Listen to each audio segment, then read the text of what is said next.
চলো আজকে দেখো চলে আসলাম জুরামপুর কালী মন্দির। ওখানে আমার দিদির বাড়ি, তাই ওখানে চলে গেছি। আজকে দেখো কালী মন্দিরটা একটু ঘুরে আসলাম, দিদির শ্বশুরমশাই মরেছে, তাই ওখানে চলে আসলাম। আর বললাম যে চলো কালী মন্দিরটা দেখে আসি। অনেক যখন 5-6-এ পড়ি তখন একবার এসেছিলাম দিদি জামাইবাবুর সঙ্গে, আর এই আসলাম। দেখো কত সুন্দর আর খুব জাগ্রত ঠাকুর। মানে দেখো কত ঢিল বাঁধাও আছে, মানে যার মনস্কামনা পূরণ হয় বা কিছু মানত করে তার সেটা পূরণ হওয়ার জন্য এখানে অনেকজনা অনেক কিছু ঢিল বাঁধে, যেটা বাঁধে। তাই এখানে দেখতে চলে আসলাম।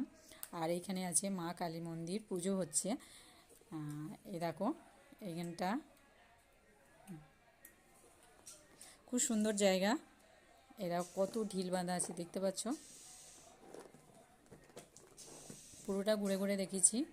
আর এ দেখো একদম মায়ের মূর্তি, এই দেখো পুজো হচ্ছে।